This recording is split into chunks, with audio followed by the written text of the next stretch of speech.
Portuguese two-year notes are sliding, yields at their highest level since 1999. The market is anticipating that Portugal will be the next European country to need a bailout. Some estimates say the price tag will be $100 billion. Now, in the meantime, there's also an EU summit in Brussels. Ministers are trying to hash out a solution to the continent's debt crisis.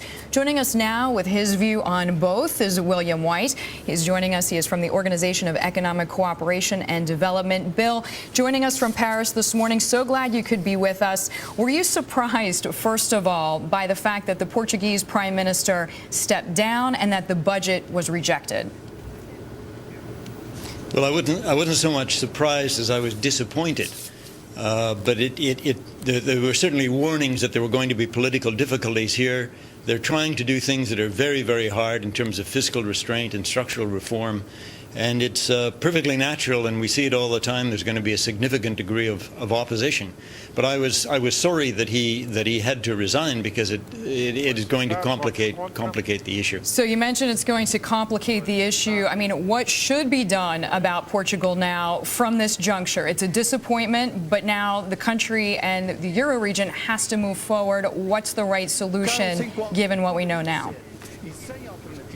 Well, one of the things that we've got to be concerned about at the moment is if there is going to be funds provided to the Portuguese to ease the adjustment, I mean, in the context of conditionality, question is who does the negotiations if there isn't even a government?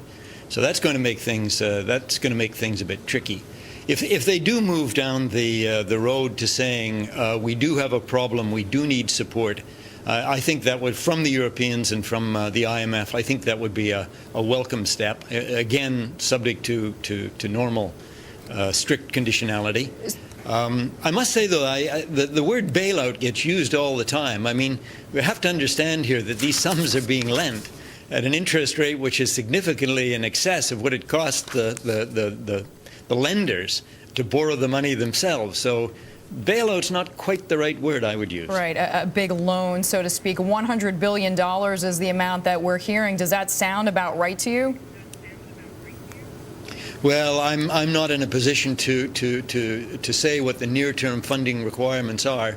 I think Portugal has actually got a relatively long maturity of their debt, which is clearly helpful, because they don't have to keep refinancing in the same kind of way as some other countries do.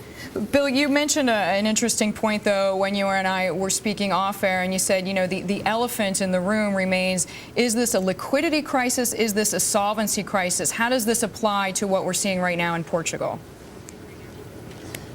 Well, I think the concern that people have is that, in fact, I think the concern that the markets have is that this is not a problem of short-term liquidity, but rather that the debt servicing requirements of some of these countries, Greece and Ireland, is so great that it seems almost inevitable to the market participants that there will be a degree of social and political tension that will call into question that debt service over time. You mentioned Greece, you mentioned Ireland, now we're discussing Portugal. Is Portugal going to be the third straw that risks to break Europe's, if we want to say, camel's back?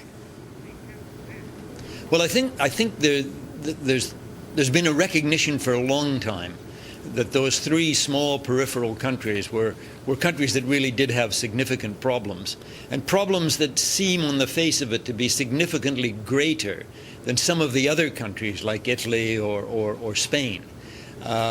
So yes, we have three of them now, but there's still three relatively small countries.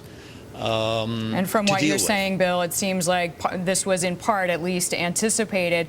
But since you mentioned Spain, I mean, I want to ask you, does Portugal and what's going on there right now almost guarantee that we are going to see future problems? Does Portugal guarantee extended contagion? I don't think so. I don't think so. I mean, the Spanish case is very different. One of the things that I'm frankly amazed at is the suggestion coming from many Europeans, but from others as well, that somehow there's been a single cause of this problem and that there is a single solution. Because when you think about how Greece got into their mess, very different from Portugal, that too very different from Spain and from Ireland, So there really are a variety of problems here that need to be dealt with. Okay, Bill, we thank you so much for the time, for your insight. Bill White joining us there from Paris. He is chair of the OECD's Economic and Development Review Committee.